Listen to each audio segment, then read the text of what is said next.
جاءتهم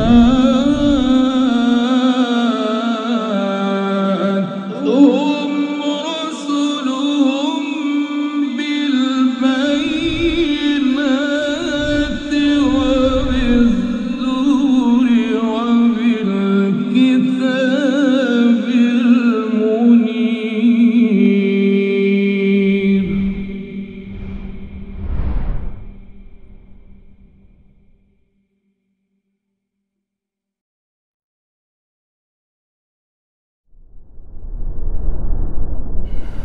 Assalamualaikum warahmatullahi wabarakatuh. Innal hamdalillah nahmaduhu wa nasta'inuhu wa nastaghfiruh wa na'udzu billahi min shururi anfusina wa min sayyiati a'malina. May yahdihillahu fala mudilla lahu wa may yudlil fala hadiya lahu. Asyhadu an la ilaha illallah wahdahu la syarika lahu wa asyhadu anna Muhammadan abduhu wa rasuluhu لا نبي بعده.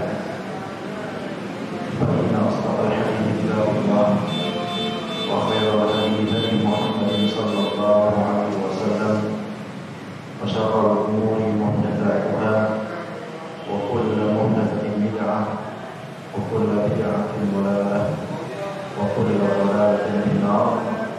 أما بعد وأسكن رحمني ورحمكم الله. Kita lanjutkan kajian kitab Mukhtasar Jami' al-Ulum wal Hikam karya Al-Hafidz Ibnu Rajab al-Hanbali rahimahullah, yang mana kitab ini aslinya karya beliau Jami' al-Ulum wal Hikam,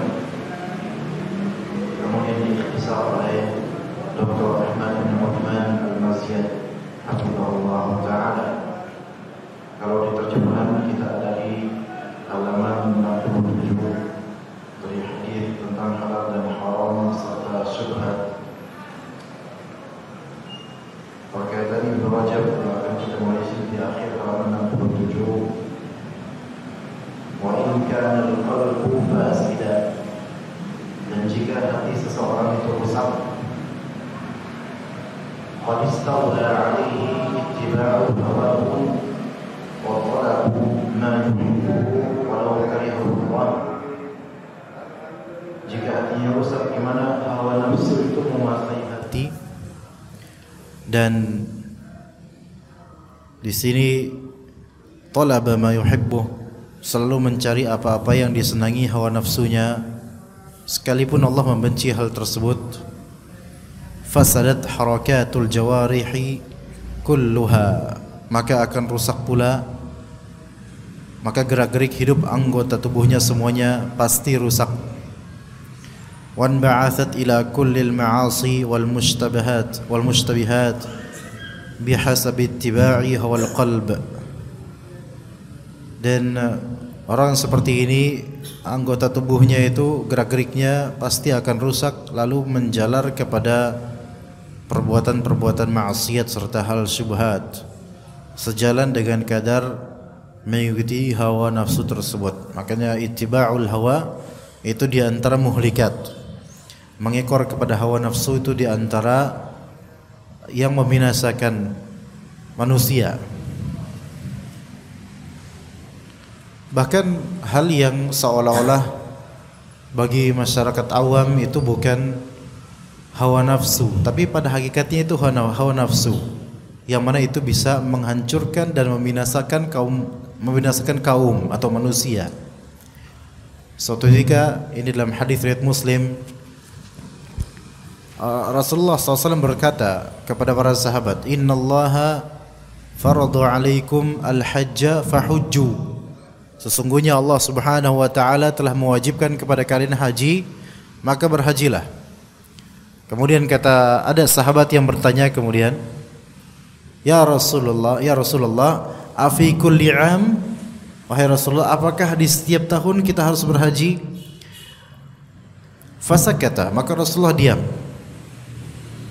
Faqala thalathan, orang itu bertanya sampai 3 kali, ya Rasulullah, apakah setiap tahun wajib haji?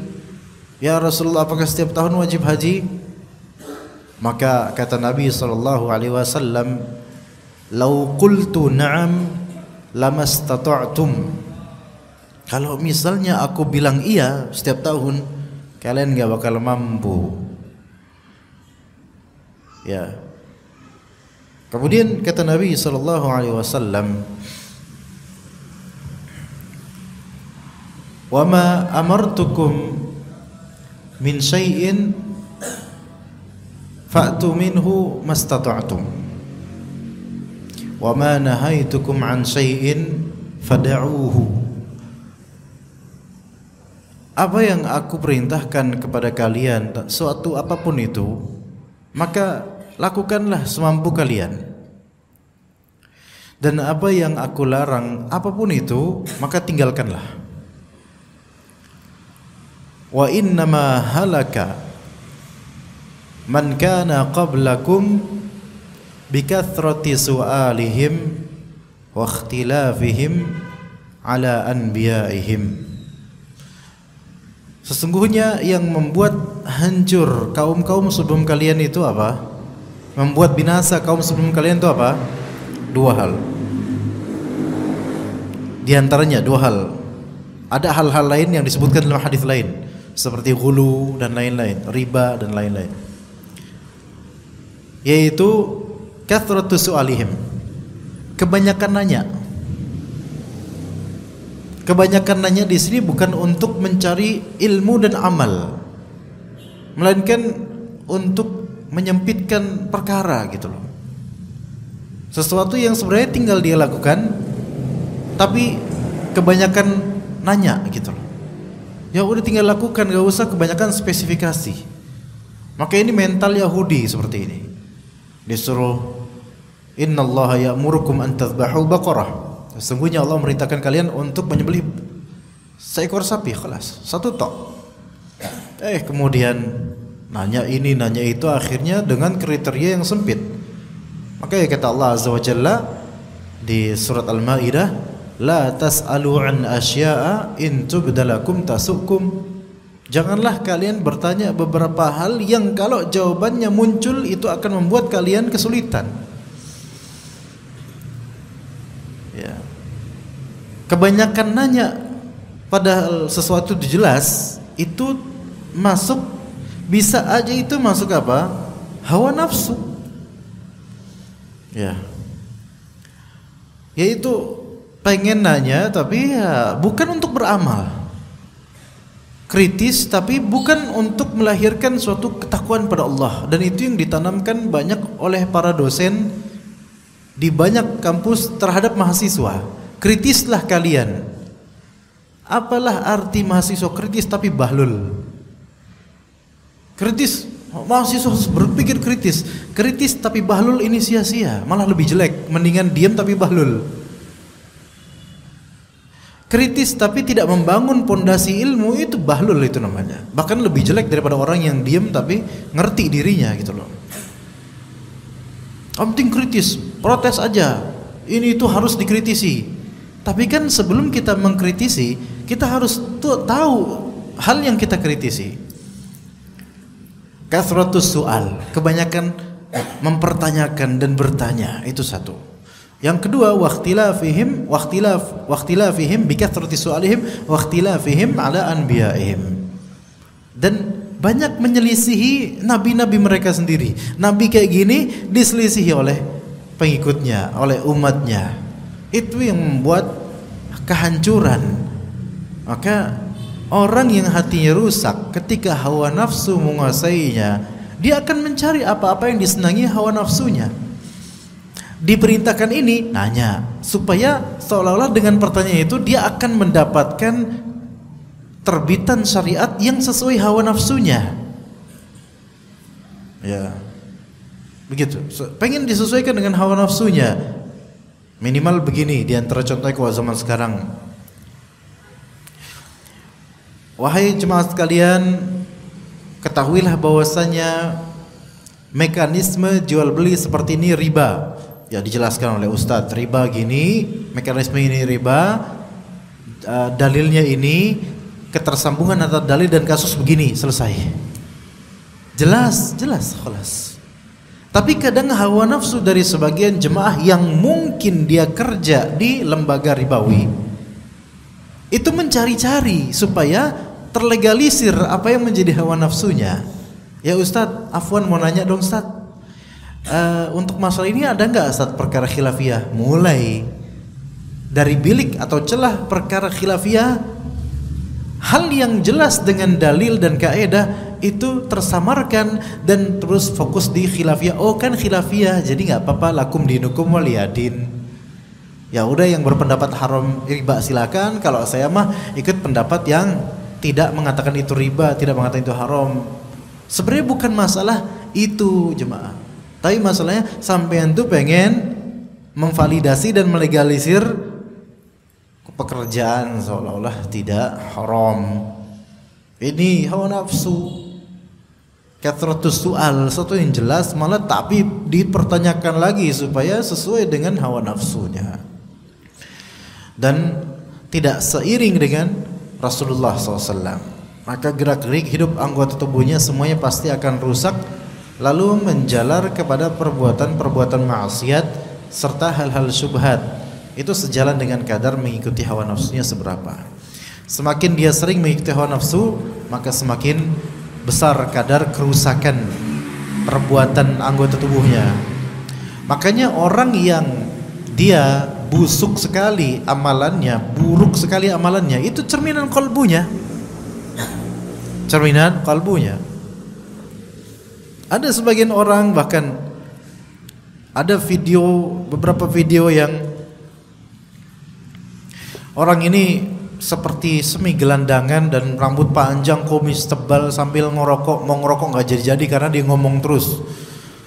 Kok jadi orang itu nggak boleh sok suci, apa adanya, nggak usah munafik, nggak usah pakai, percuma pakai jubah, jenggotan, pakai peci dan seterusnya, tapi munafik percuma itu. Lebih baik apa adanya, tidak munafik dan seterusnya.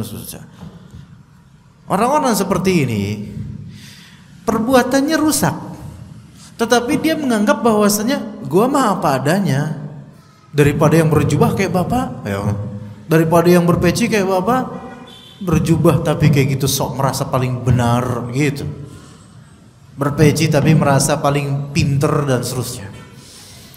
Hakikatnya kan orang ini sedang apa? Menjudge orang yang sedang berusaha menzahirkan kesolehan dan kemudian menaikkan derajat sendiri.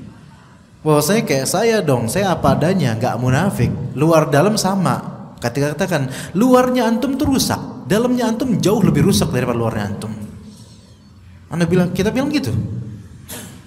Ya, ketika ketemu orang seperti ini kita katakan antum berkata seperti itu seolah-olah antum itu adalah orang yang lebih baik daripada yang berjubah dan semisalnya.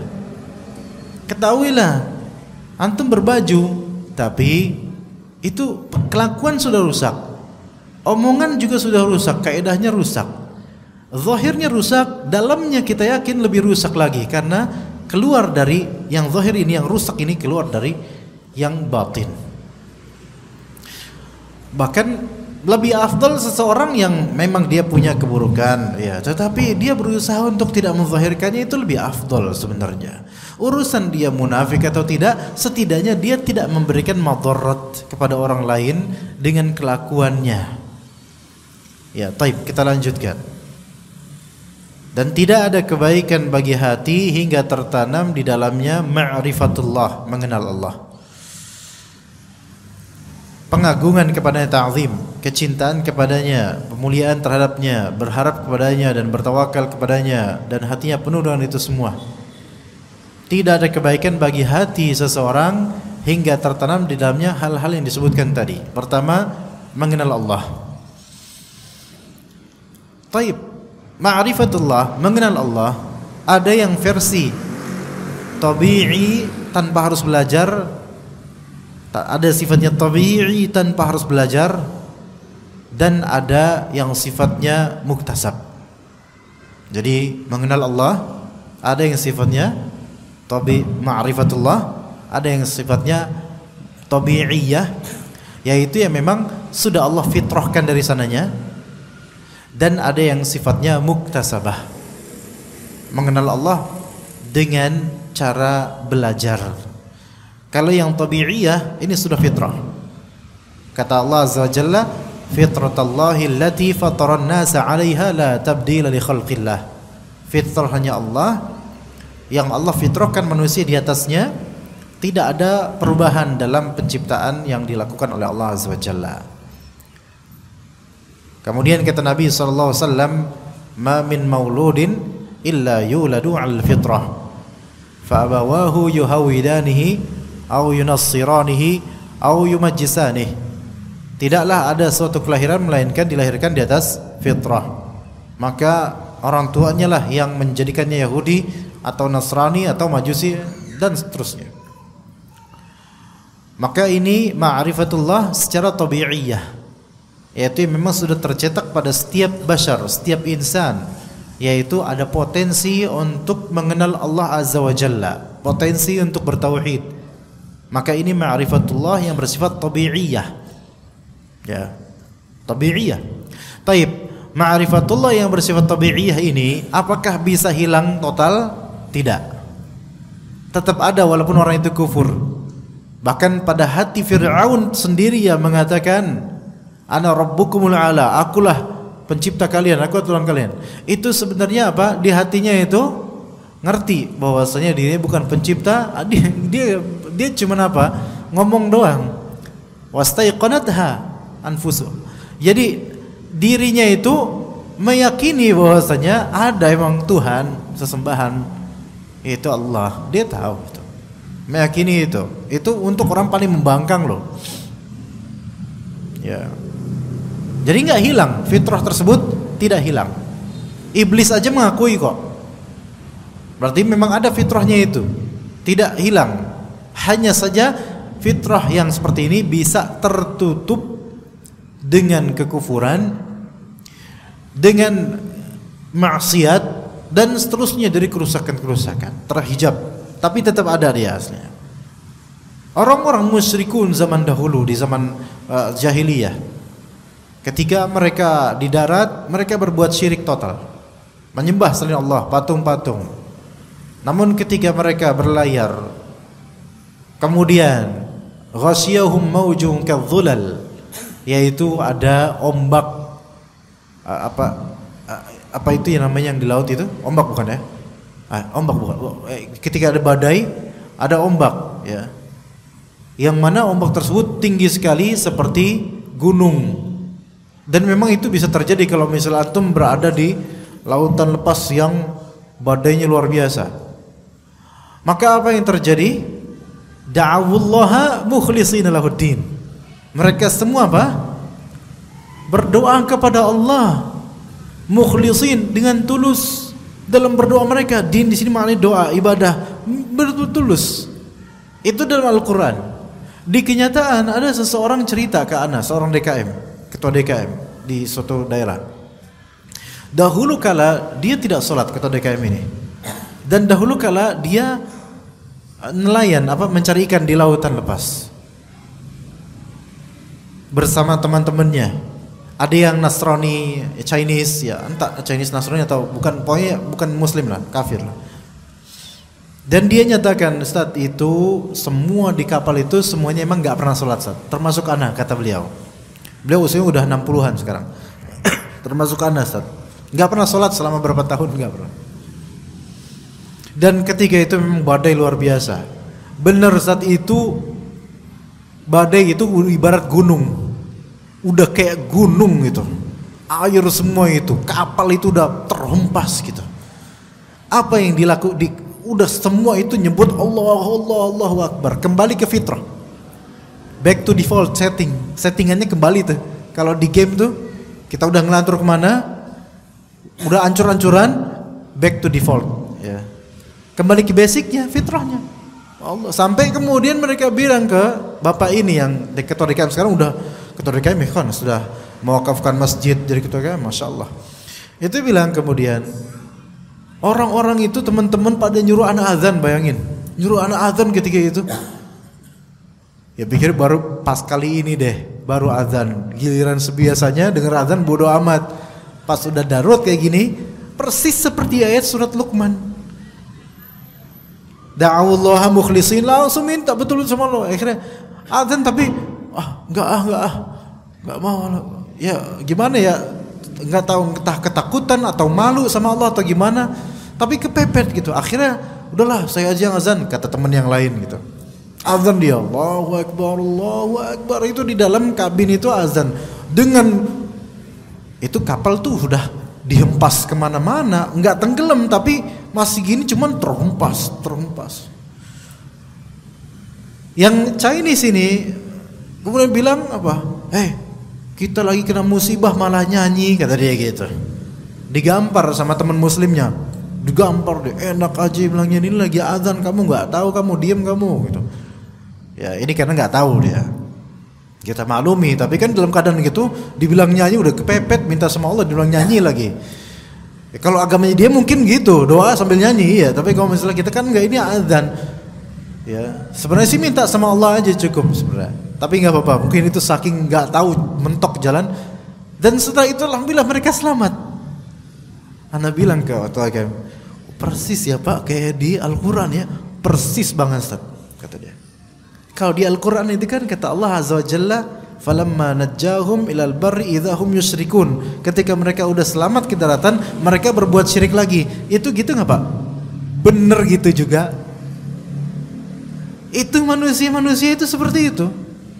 Ya, seperti antum itu manusia itu. Ya, anak-anak juga manusia. Kita kayak gitu.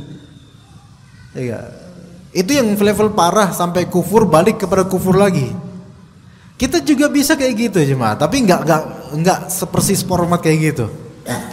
Kita kadang dulu sekolah menjelang ujian akhir, cawu, ujian kelulusan, itu orang paling soleh sekecamatan kita ketika itu. Iya kan? Tapi ketika selesai ujian, lulus selesai, brutal lagi gitu kan. Kembali ke default kita aslinya. Ya Masya Allah, manusia seperti itu. Tapi di sini ibrahnya adalah mengenal Allah itu ada di fitrah manusia pada asalnya. Apalagi kalau dia muslim, mau nanti berbuat syirik atau gimana, fitrahnya tetap ada. Ada fitrahnya. Apalagi kalau pernah dia jadi Islam, itu ana yakin fitrahnya ada. Hati yang sekarang mereka ngaku-ngaku dulu muslim taat lah, dulu ustadz lah, sekarang murtad lah dan seterusnya. Ana yakin bukan hati kecil, hati besar dia meyakini Islam itu benar. Tapi ada sesuatu mungkin syaitan, kekufuran atau kesurupan atau dunia yang membuat dia itu durhaka dengan cara kufur. Ya, ana yakin sekali. Ada salah satu panitia ikhwan kita ya, kerja di Metro TV, yang kadang ana khutbah Jumat di sana dan sebelum pandemi ana biasa kajian di sana. Beliau cerita ke ana punya kakak perempuan, kata beliau. Kakak perempuan ana itu di keluarga dulu adalah yang paling sering ngaji kajian dan yang paling bisa ngaji daripada kita dulu, zaman dulunya tahun 90-an dulu atau 80-an. Qaddarallah dia murtad, na'udzubillah min dzalik. Nikah sama orang kafir.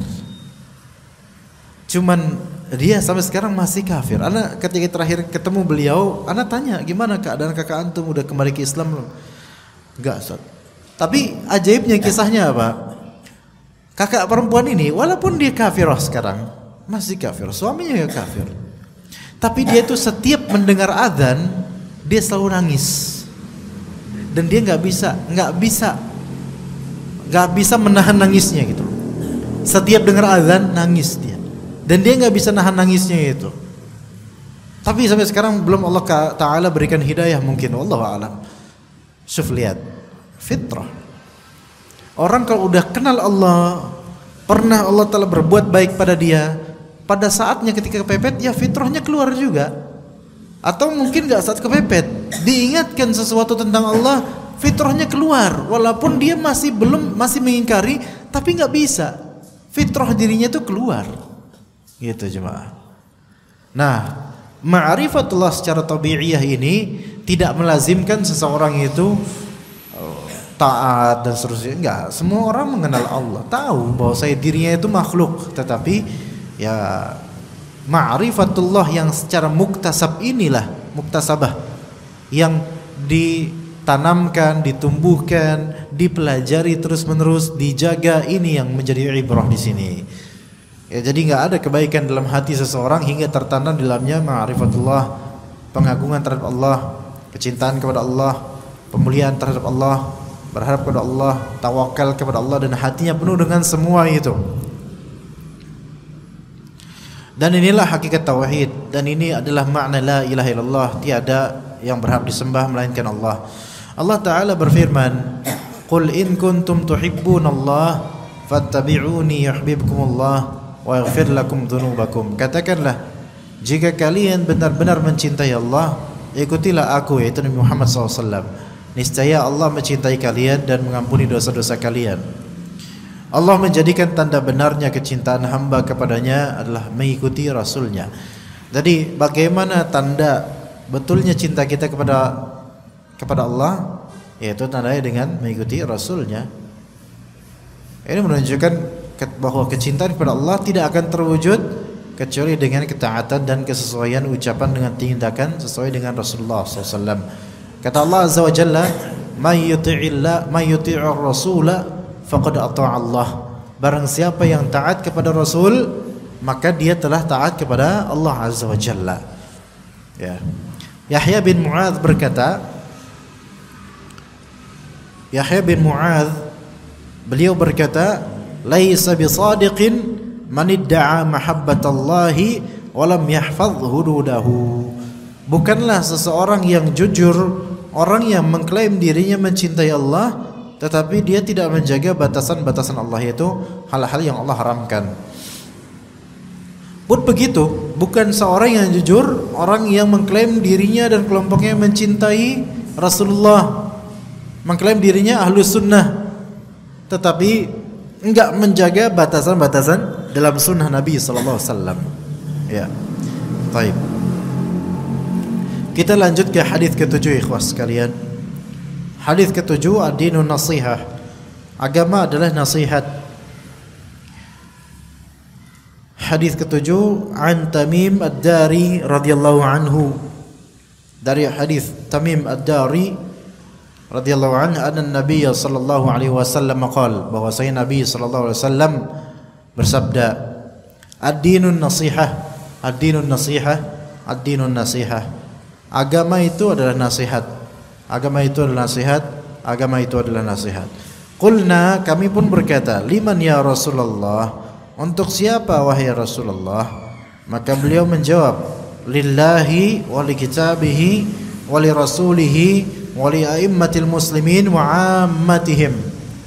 Nasihat untuk Allah, untuk kitab Allah, untuk rasulnya Allah, untuk para imam, para pemimpin kaum muslimin, dan untuk kalangan umum awam kaum muslimin, masyarakat kaum muslimin.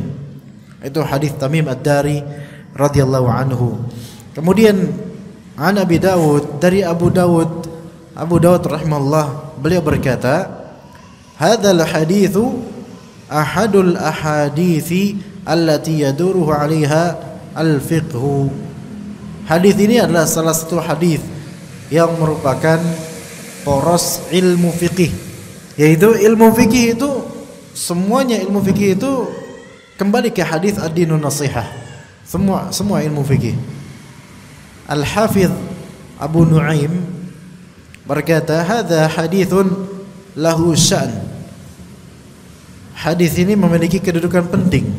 Muhammad bin Aslam At-Tusi menyebutkan bahwa hadis ini merupakan seperempat agama.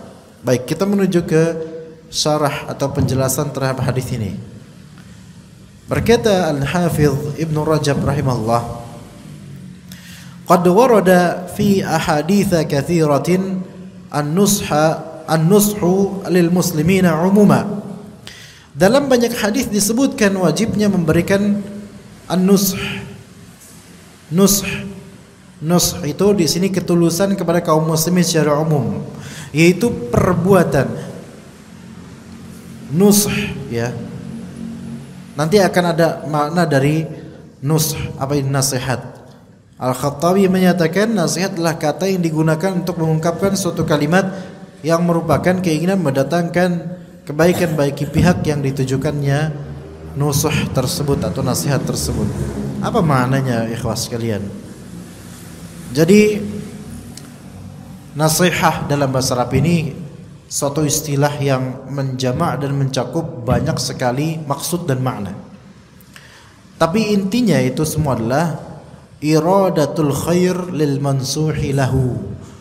Nasihat adalah menginginkan al-khair, menginginkan kebahagiaan, menginginkan kebaikan kepada atau untuk orang yang dia berikan nasihat tersebut. Dan itu tidak mesti berupa perkataan. Ya, tidak mesti berupa perkataan.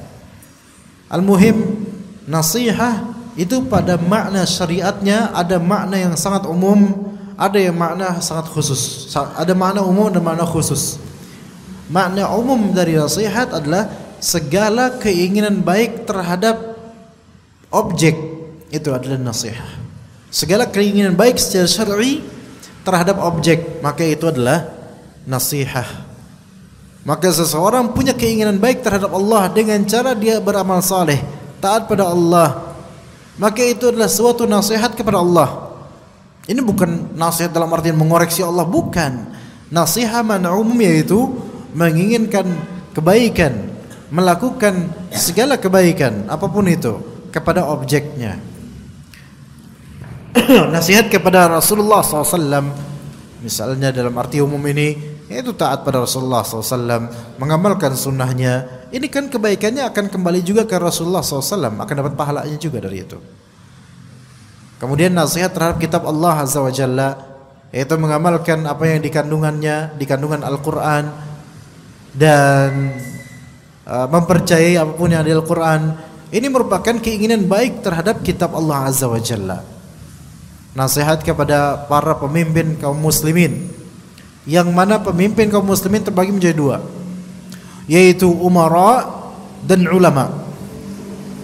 Umara dan ulama. Namun perbedaannya adalah umara itu berkuasa di wilayah atau daerah. Wilayah atau daerah, kenegaraan, kemudian provinsi dan semisalnya. Mereka yang bertugas di situ, resmi kenegaraan. Ya.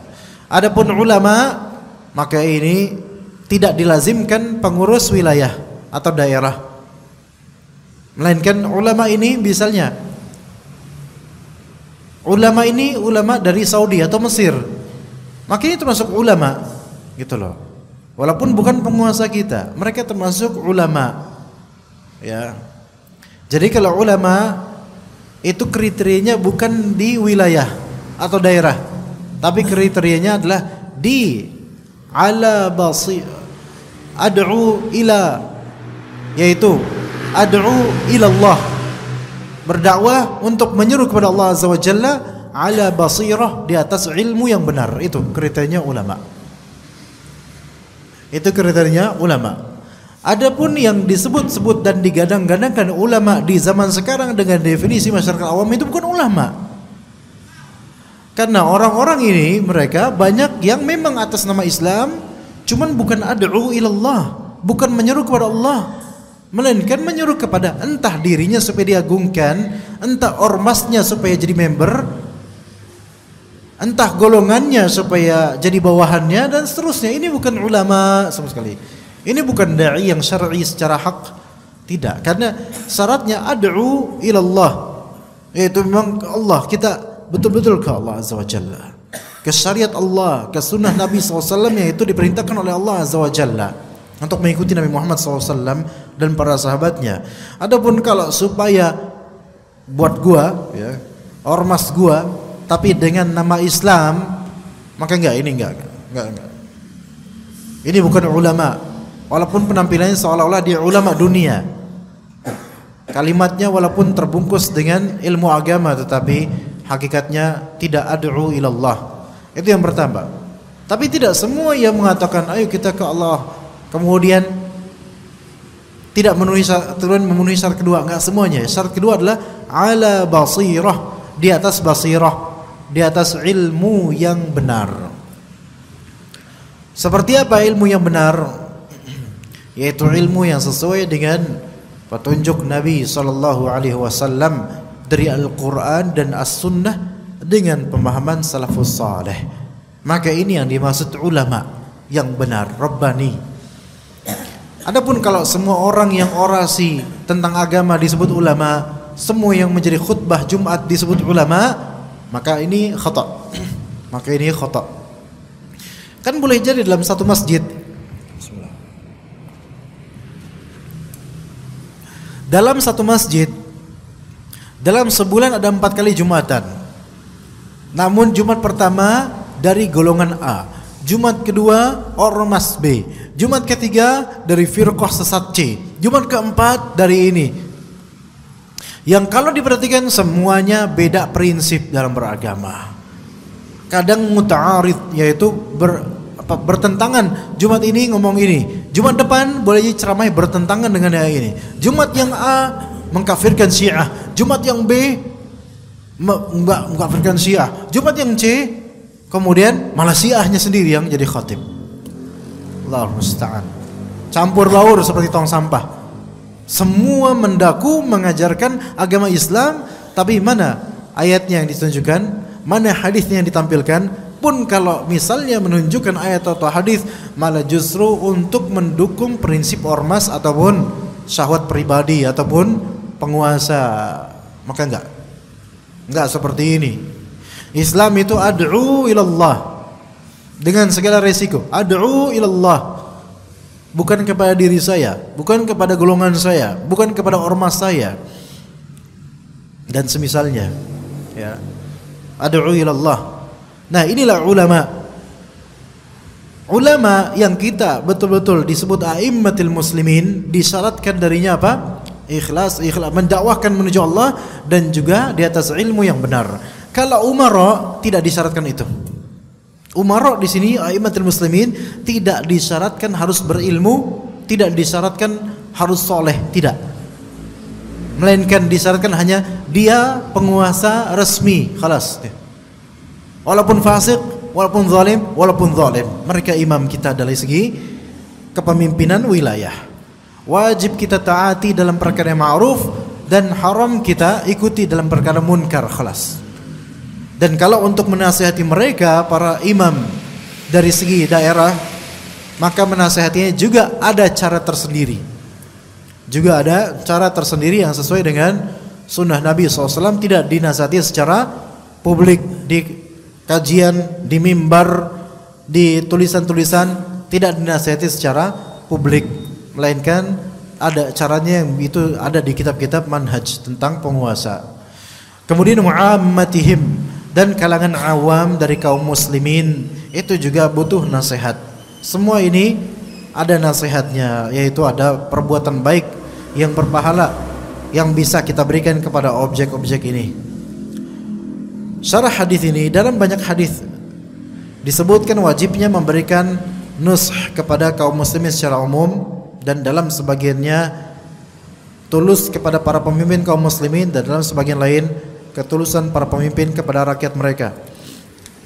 Nanti kan kita bahas hadisnya. Taib.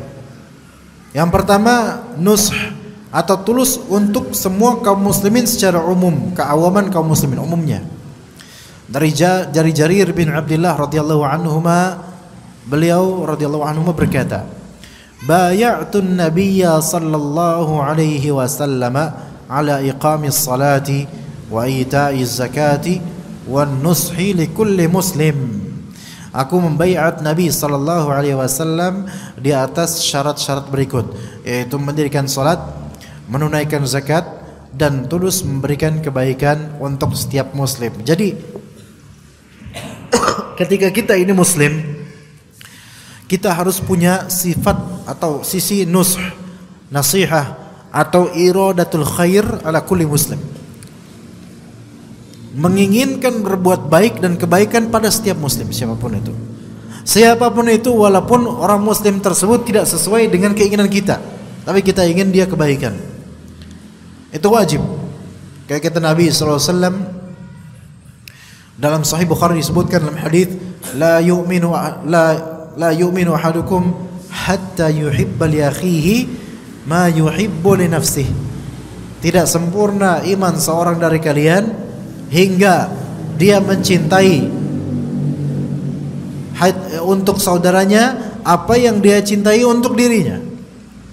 Jadi kalau dirinya punya banyak ilmu, dia ingin menyebarkan ilmu itu ke orang-orang supaya pada tahu juga seperti yang dia ketahui. Kalau dia punya banyak harta, dia juga ingin berbagi kepada orang yang memang membutuhkan harta.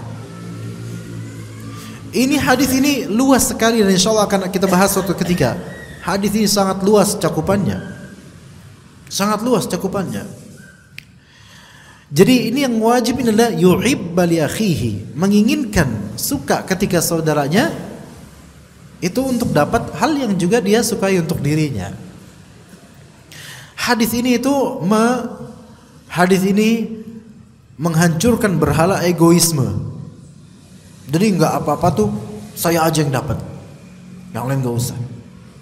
Ada ilmu pengen pintar sendiri, ada duit pengen kaya sendiri. Ada pakaian, pengen cuman dia doang yang punya pakaian semisal, yang lain gak boleh.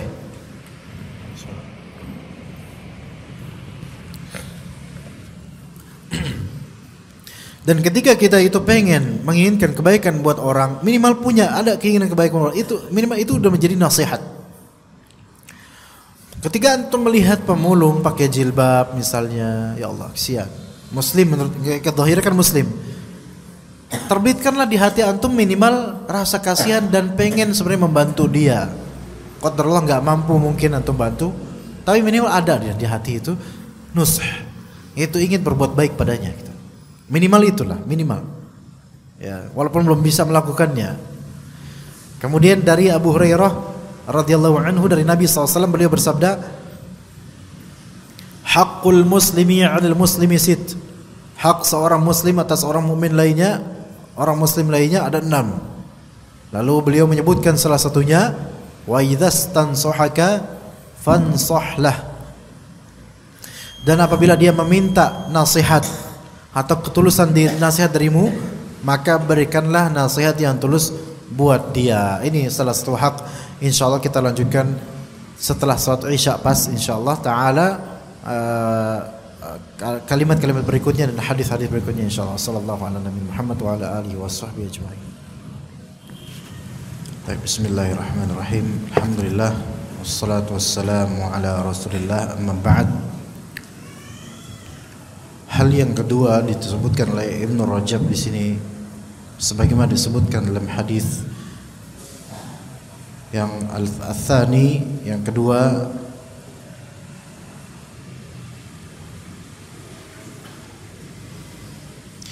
wa huwa an-nushu liwulatil umur, yaitu tulus bagi para penguasa atau pemimpin, dan juga sebaliknya wa nushuhum lira'ayahum, dan ketulusan mereka untuk rakyat mereka.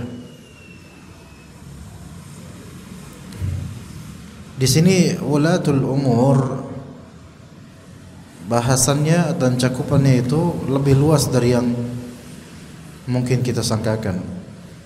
Wulatul umur yaitu orang yang memegang kekuasaan pemerintahan dari segi negara dan bawah-bawahnya,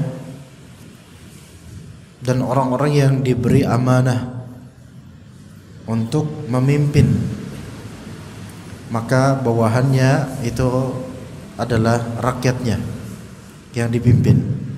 Dari Abu Hurairah radhiyallahu anhu dari Nabi sallallahu alaihi wasallam, beliau bersabda, innallaha yardha lakum thalatha,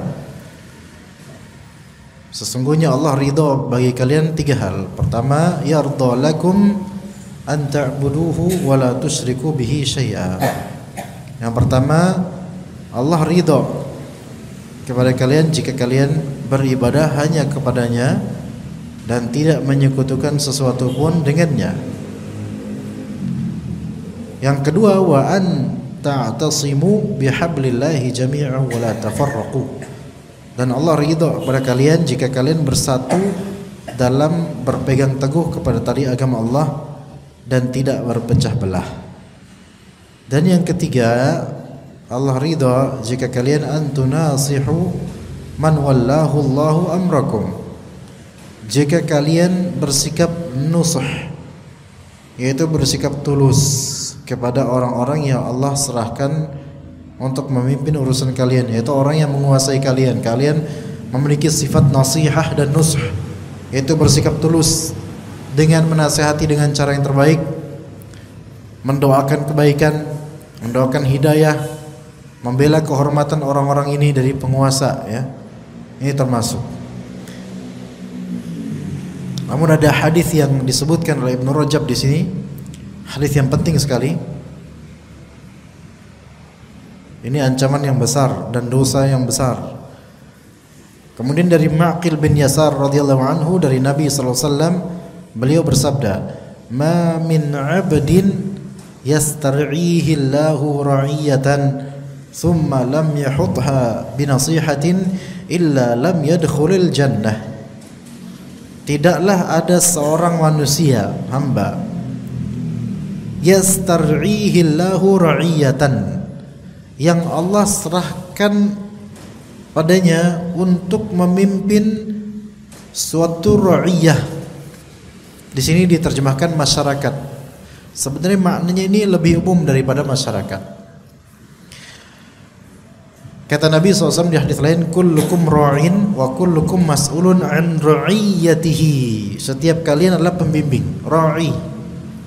Kita para bapak pembimbing, ra'i.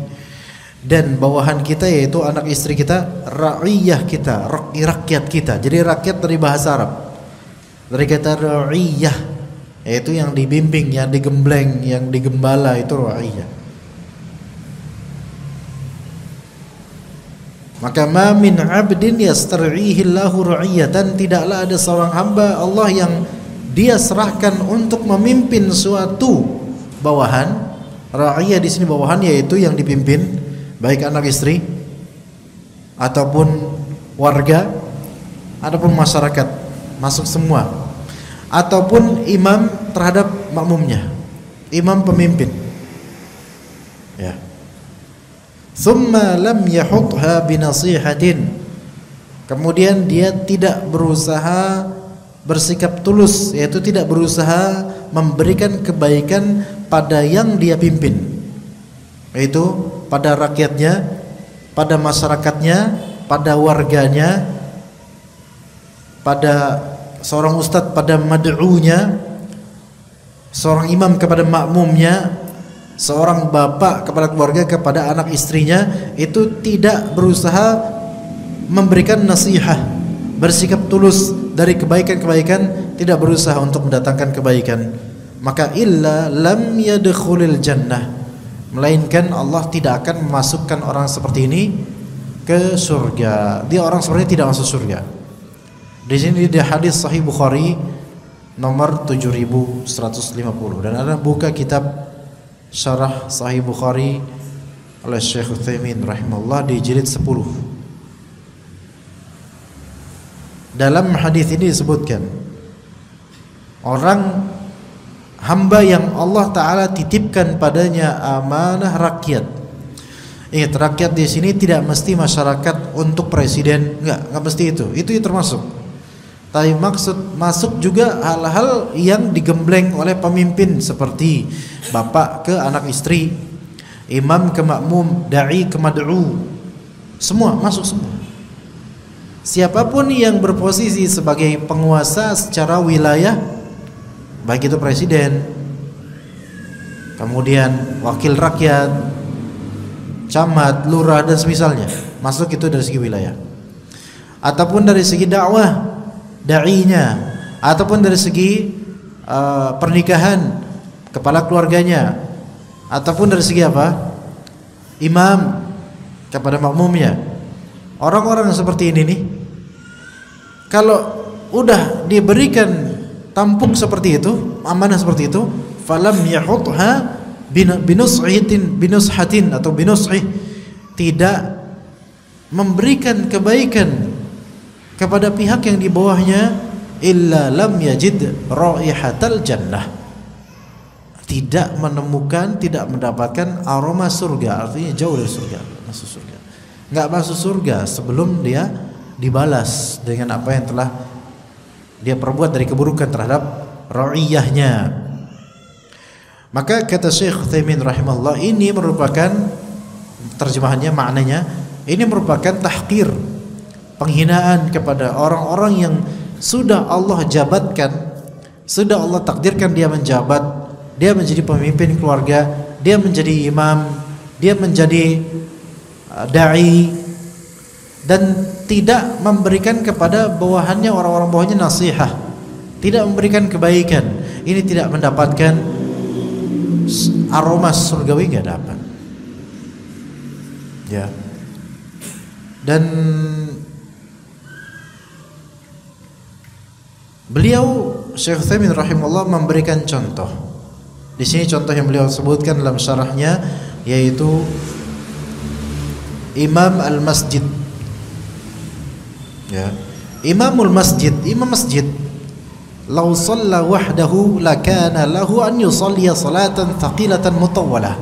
Imam masjid kalau dia salat sendiri, fadhal, dia mau salat yang panjang terserah. Ya. Dia mau sepanjang mau pendek sudah, karena dia sendiri. Ya. Nah, dia mau salat di awal waktu, tengah waktu, akhir waktu salat, fadhal. Itu urusan dia. Ya. Tetapi ketika dia menjadi imam yang dinobatkan sebagai imam di suatu masjid, yajibu alaihi an yura'iya sunnata mastata'a, wajib atas dia untuk memperhatikan sunnah yang dia mampu lakukan. Wajib. Ini nasihat, ini ana sebagai dai ana nasihatin semua masjid, muasafah, mau mana semua. Dan ana temukan ikhwas sekalian, banyak sekali masjid itu yang jika tidak kita katakan kebanyakannya, dan ini tidak meremehkan kaum muslimin, tapi ini kenyataan. Banyak dari masjid, yaitu DKM, panitia, yang tidak memiliki fikih tentang masjid dan sholat berjamaah. Dan itu banyak sekali. Rata-rata, sejujurnya rata-rata. Jangan tanya dengan masjid-masjid desa. Karena keputusan tentang masalah-masalah masjid, hukum-hukumnya itu banyak dari surah, bukan dari ilmu. Surah itu yaitu rembukan apa yang menurut orang situ baik, ya udah gitu loh. Sebentar, masih itu punya fikihnya. Misalnya menetapkan imam, ada fikihnya kayak gimana imam yang pantas untuk kita tetapkan. Masih banyak sih masjid yang memang kekeh dengan imam yang harus tetua. Udah bacaannya Masya Allah, bacaannya bacaan tradisional, banyak lahan jali, aur-auran. Nada, urusan nada itu urusan pemberian Allah lah. Tapi kalau misalnya yang sudah tua, bacaannya udah hancur, di belakangnya itu, di belakangnya banyak pemuda-pemuda yang lebih muda insya Allah, yang lebih punya ilmu tentang tajwid, tahfidz, tahsin, Masya Allah. Bahkan guru-guru dan ustaz-ustaz tahsin mungkin ada, tapi enggak ditunjuk dengan alasan ini founder kita, ini pendiri kita, ini orang tua kita. Akhi, ini beda masalah orang tua kita dengan masalah keimaman. Ada sendiri amanahnya. Biarkan dia tua menjadi orang tua dengan amanahnya dia sebagai orang tua, mungkin pengasuh, itu pun pembina atau misalnya itu pun kalau nggak pakai ilmu, tidak layak kita beristisyarah dan mencari faedah darinya untuk masalah masjid. Nah, harus ini orang-orang ini punya fikih. Ya. Coba lihat banyak problematika masjid jemaah, yaitu tendensi dan gesekan kuat antara kubu orde lama dengan orde baru, antara kubu tua dengan pemuda. Gesekan. Karena gesekan kan panas. Ya. Yang tua, generasi tua, mulai masjid ini nggak boleh direnov, nggak boleh dibuang bagian ini, nggak boleh, harus begini semua, nggak boleh direnov, jangan dihancurin. Karena bagi mereka menghancurkan sebagian dari inventaris masjid dan bangunannya ini menghilangkan pahala orang yang telah mewakafkan sebelumnya. Selalu begitu alasan mereka. Yang muda mengikuti perkembangan zaman dan antropologi zaman gitu loh. Pak, ini masjid udah nggak cukup, harus diperluas atau ditingkatkan, Pak. Ya memang risikonya otomatis ada bagian kubah dibongkar dulu dan diganti, bagian temboknya diganti, ada yang diganti gitu, Pak. Nggak bisa kata orang tua, harus tetap gini ya. Dan mereka kekeh kalau misalnya yang muda-muda ini nggak nurut, durhaka. Dan ini yang ngomong pembina, bahkan kadang bukan pembina, bukan ketua DKM, bukan, tapi mantan ketua DKM yang sudah lengser, yang kadang-kadang hasad dengan perkembangan masjid di masa sekarang gitu loh. Kok pas saya dulu menjabat biasa-biasa aja, sekarang kok banyak yang datang ya, kesel dia. Ini terjadi di banyak masjid, jemaah, banyak masjid. Karena apa? Di sini senioritas itu dianggap sebagai segalanya gitu loh. Bukan ilmu. Ya, gesekan. Yang muda mundur. Akhirnya yang tadinya masih itu progresif, developing, akhirnya ya udah kembali seperti masa-masa zaman Belanda, ya udah seperti. Akhirnya nggak ada perubahan, kelas menghambat dengan alasan seperti tadi. Padahal namanya pahala itu kan urusan Allah. Yang mengelola dan mengolah pahala itu Allah. Bisa jadi materi dunianya udah habis, tapi pahalanya tetap Allah lipat gandakan. Terserah Allah. Kita kalau salah dalam sedekah, ya, ada pemulung, kita sedekah, taunya memulung nggak pernah sholat, taib, tetap dapat pahala nggak tuh? Tetap. Kita sedekah ke orang yang kelihatan fakir miskin, taunya dia penipu, tetap dapat pahala? Tetap.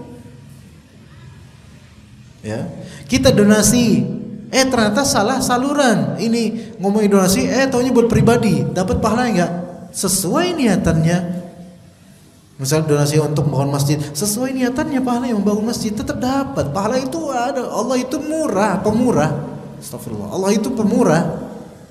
Pemurah dan mudah memberikan, dan Allah tidak keberatan dalam apa? Dalam memberikan karunia, enggak keberatan. Allah itu maha kaya kok. Tapi ya orang-orang tua ini kan memikirnya pakai logika. Ini bukan meremehkan beberapa orang tua nih Pak, tapi ini kejadian di banyak dari masjid sejujurnya. Sehingga banyak kebaikan terhambat karena merasa senior dan ego. Tanpa fikih. Seandainya datangkan ahli ilmu yang netral dengan keilmuannya sesuai Al-Quran Sunnah, insya Allah berjalan. Tapi kalau cuma dari egoisme, merasa lebih lama, itu nggak bisa jalan seperti itu. Sementara sekarang kemajuan zaman itu luar biasa, nggak bisa. Makanya banyak juga orang tua dengan anak itu kontra. Kenapa? Orang tua tuh pengennya tuh kayak gini gitu loh. Sementara orang muda melihat kenyataan, Pak, ini udah nggak realistis, Pak. Gitu kan? Nggak bisa. Kamu harus nurut sama orang tua. Kamu kualat kamu kalau misal durhaka sama saya. Ya kalau diancam gitu, kicep juga kan, anak bingung mau ngelawan, dilaknat, mau diem, terlaknat juga saya, bingung jadinya itu anak. Jadi cobalah dengan ilmu, dengan fikih melihat kepada realita dan juga ada ilmunya. Nah, imam ini wajib untuk memperhatikan sunnah semampu dia. Misalnya dia membaca apa yang mudah, ya. Kemudian kalau misalnya ada mendengar tangisan anak kecil, dia meringkas sholatnya supaya tidak memberatkan. Itu Nabi SAW dulu kayak gitu. Ya, ikhwas sekalian, sebagaimana Umar bin Al-Khattab, Imam Malik juga berkata, tidak ada yang boleh dagang di pasar Madinah, karena Imam Malik di Madinah. Tidak ada yang boleh berdagang di pasar ini kecuali yang telah mempelajari secara total fikih tentang muamalah jual beli. Harus belajar dulu baru boleh dagang. di pasar ini. Ajib. Sekarang kita gimana? Dagang dulu, belajarnya ntar di akhirat. Baru ngerti, oh haram ya Allah. Udah dosa duluan. Itu yang duniawi. Begitu juga dan keimaman. Belajar dulu fikih tentang imam, jadi imam. Belajar dulu fikih tentang masjid, jadi DKM. Gitu. Iya, itu yang disebut al-ilmu qabla al-qawli wal amal. Yaitu berilmu dulu sebelum berkata dan berbuat. Ya. Maka di sini ada farq, ada perbedaan antara seseorang ketika dia melakukan sesuatu sendirian dengan dia melakukan sesuatu juga untuk orang lain. Orang yang berposisi ra'i, penguasa, pemimpin di depan, itu ya dia melakukan sesuatu juga untuk orang lain, maka perhatikan juga fikihnya untuk orang lain. Maka yang wajib adalah barang siapa yang Allah Ta'ala amanahkan buat dia kepemimpinan dan sisi depan di depan masyarakat atau di depan keluarga, maka hendaklah dia memberikan yang terbaik dari apa yang dia mampu dengan fikih yang dia punya. Para bapak sekalian sebagai kepala keluarga harus punya fikihnya. Kalau ternyata kita ini cuman pengen memberikan nafkah doang, nasihat enggak, pendidikan enggak, perhatian enggak, maka hati-hati nih, enggak menemukan, enggak mencium bau surga. Karena duit nafkah zahir doang itu seperti itu enggak cukup untuk menjadikan kita sebagai pemimpin yang ideal dalam Islam. Maka dikatakan, ditanya di sini, Syekh Utsaimin ditanya, apakah masuk dalam hadis ini keluarga? Maka kata beliau, na'am, iya. Masalah keluarga juga masuk. Seseorang ketika pria ini, ketika dia menjadi suami, menjadi bapak, maka dia sebenarnya adalah apa? Abdun istar'ahu Allahu ra'iyatan. Dia juga termasuk hamba yang Allah tugaskan untuk membina rakyatnya, yaitu anak istri. Ya, harus. Dan akan ditanya di hari akhir, apa yang telah kita perbuat terhadap anak istri kita dari pendidikan. Maka hati-hati jemaah sekalian.